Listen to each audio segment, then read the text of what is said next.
But I can't let you out of here without talking a couple O's questions here. So the Orioles, of course, playing right now. They're down 4-0 right now against the Brewers in the bottom of the fifth, as they struggle to kind of get the offense going against the former Cy Young winner Burns. But they had a winnable game, kind of slipped through their grasp last night as Yanier Cano gave up, the 8th inning run, and then ultimately they gave up the run in the 10th after just another stellar 9th inning coming out of the mountain. Bautista, who just mowed down one guy after the next with his 102, 103 mile an hour fastball. But the question I have for you is, the team is 37. What are they? 37-23. They're still second in the AL East behind just the ridiculous Tampa Bay Rays and what they've done to start this season. But it's pretty clear that we're far enough into the season to call the. I like the change, by the way, DK. Yeah, that's switch up the color scheme. Appreciate it. But it's pretty clear that this team isn't just a fluke, isn't just a flash in the pan. This is a team who's done it against the best and showed why they're good against the worst. So when you kind of balance, like, this team looks like it might be ready to make some noise now, how much do you balance the aggressive? Like, I want the team to be aggressive. I want them to try and win. But, man, they got all these fantastic prospects that, some fans are going, trade this guy, trade that guy. I know that who is it? Marcus Stroman's been on an absolute tear in Chicago. The Ohtani rumors are still swirling. And some people want the Orioles to add an additional power bat specifically from the left side. How do you kind of weigh on the fact that I don't want to give up on my future by attacking the now, but I also don't want to let, like, this, if we have something good here and we're only one guy away, how do you balance that, going for it now but not giving up on your future? No doubt about it, man. And that's the big thing. And shout out to my man Don. Appreciate you, man. Yeah, that's the big thing. That's why Mike Elias is paid the big bucks, to make those tough decisions. Because you don't want to, you don't want to just I don't want to say throw away, because you're getting something back, but you don't want to forfeit the opportunity to see what some of your young guys in the system can do at this level. But I always say, man, you build up the best farm system in baseball to trade it, and not to trade all of them, obviously, but those are your assets. That's assets in baseball. Prospects. The better your prospects, the better your major league team is going to be, because it's either those prospects coming up and they turning out to be good players, or you're trading those guys for sure things in the league. So the Orioles are in a good spot right now, a stark difference from where they were a couple of years ago. And I think that they are going to at some point hit that crossroad to where they may have to part ways with some of these guys, like a Kyle Stowers, that could turn out to be a good player, but they're struggling to get him on the field. They called him up twice this year, and he hasn't been able to consistently get out there. And even when he has been out there, it's been a struggle for him. But I think that a little bit of that comes from him not being able to get consistent at bats. And everybody talks about guys like Colton Cowser coming up. And look, I'm ready to see Colton Cowser as well. Mm-hmm. But they're not going to call Colton Cowser up just to sit on the bench.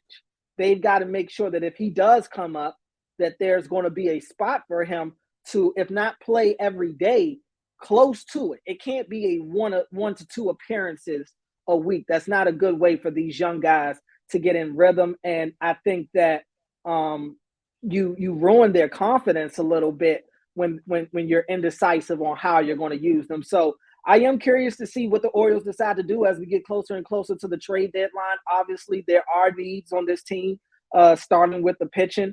But who they decide to give away will be the key thing, because at some point they have to figure out what they're going to do with some of these guys that have been in the system for a while now. Yeah, it's kind of a log jam at certain positions. Shout out to Don C. Yes, I will give it to Katie. Yep. Katie gets to decide what happens with all the money in this household. So yeah, shout out to Don C. and Katie for keeping me straight as always.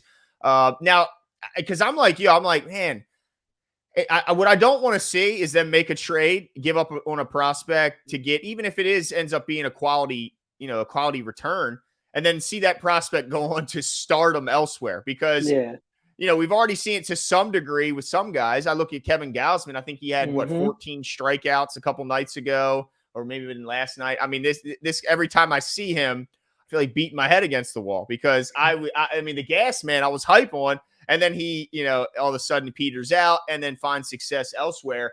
And then also, oh my goodness, I'm blanking on his name. I can see his face. The big pitching prospect that left a couple years ago. Oh my goodness, I'm blanking on him. But he ends up leaving after being like the number one prospect in baseball. I can't believe I'm blanking on his name. Yeah, I'm trying to Dylan Bundy. Dylan Bundy. Oh, Dylan Bundy out in L.A. Yeah, exactly. I mean, that guy was the number one prospect, I think, in the system. I mean, in any system, and then he ends up not kind of flaming out. So I got to ask you about Grayson, because, man, I'm starting to get a little worried about Grayson Rodriguez, and I need you to hopefully help me. Oh, Jake Arrieta, Channel Dirt. Yes, Jake Arrieta went on to have the greatest half a season in history of baseball and won the damn Cy Young after we wouldn't let him throw his cutter here. But oh my goodness, it's a whole thing. So I'm like damaged goods when it comes to pitching prospects. And now I see Grayson. He comes up, struggles in a big way. I mean, really struggles. And then I even see his last stop, in AAA, and again, he's having issues controlling the ball. I mean, he can't find the strike zone, certainly not with his off-speed pitches. And, pro bats are just sitting on his fastball knowing he can't throw any of his junk for strikes. And these guys are just too damn good to consistently get by on just a fastball as a starter. So, man, I'm starting to get worried about Grayson. So please, tell me I'm crazy, Cordell, and tell me he's going to end up being okay. So I, like you, have been a little worried about Grayson for a while now, but what's given me comfort in the situation is the fact that I have talked to people who are much smarter than I am when it comes to baseball, and they are still not hitting the panic button on Grayson. So they're kind of talking me down on the ledge, which is giving me the ammunition to do the same for you. Look, this guy, I think at his best can still be a stud. And even though he was sporadic with his time up here with the Orioles, we did get to see some glimpses of good Grayson, just not consistently. And that's the thing that he's got to find. Can he get back? Can he get to being that consistently dominant pitcher? I don't know. And in order for him to do that, like you said, you're going to have to throw your off-speed stuff for strikes and get some swing and miss. And he didn't get a lot of swing and miss while he was here, especially on that changeup, which has been so good for him in the minor leagues. He struggled with that changeup at the major league level, and he started to lean too much on that fastball. And like, man, these major league hitters, that's what they're waiting for. That's waiting for, especially when it's grabbing as much of the plate as Grayson's fastball was. So I'm hopeful that we'll see him again. We spoke to Mike Elias a week or so ago, and he was hopeful when I asked him about Grayson that we would see him again around, and that he's thinking that Grayson will be a pivotal part of this rotation by the time we get to the playoff push. Hopefully that's the case, but he's got to get back to his roots, get back to what's gotten him here, because right now he just seems like even he doesn't know what type of player he is. He doesn't seem like the confident pitcher that we saw kind of working his way up through the ranks right now. And confidence is everything in this game. And once he gets that back, I think we'll start to see the Grayson that we expected to see. And him not working out right now is a major setback for the Orioles, because you combine that with John Means now having the setback as well. Cole Irvin getting sent down early, so he was a veteran guy that was brought in to be a part of this rotation. He's not even here right now.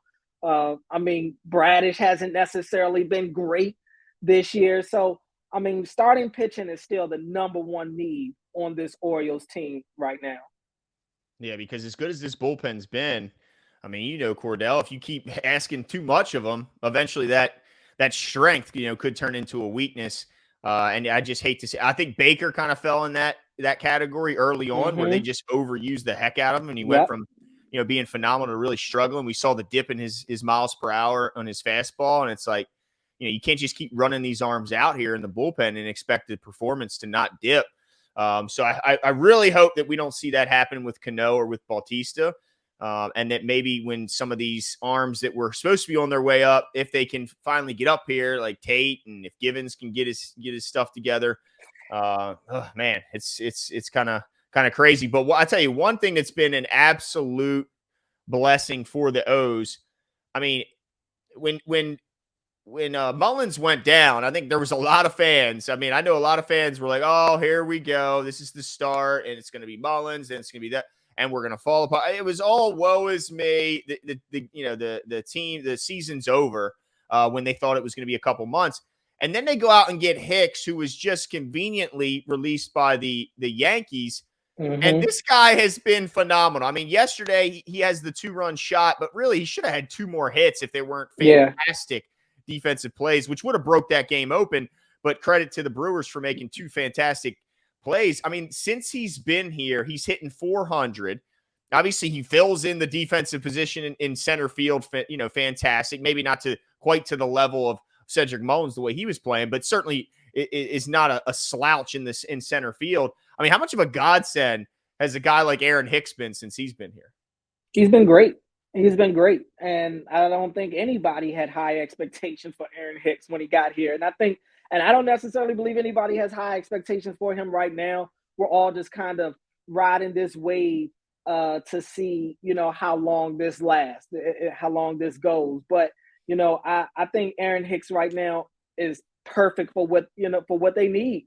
They needed somebody to step in. And look, we could talk about the offense, but Cedric Mullins and what he does in the field for the Orioles is, incredible. It's incredible. His range, his glove, it's something that is hard to replicate. And Hicks, albeit offensively the last few years, he hasn't been great, but he has been good defensively. That's something that hasn't necessarily changed for him. So I think that as long as he can continue to do what he's doing at the plate, it's great.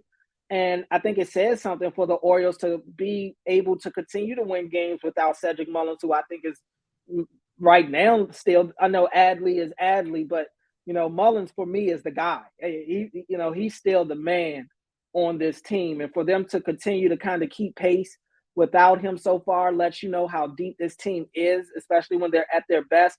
I understand they're not hitting tonight. It's been a bad night for them out in Milwaukee.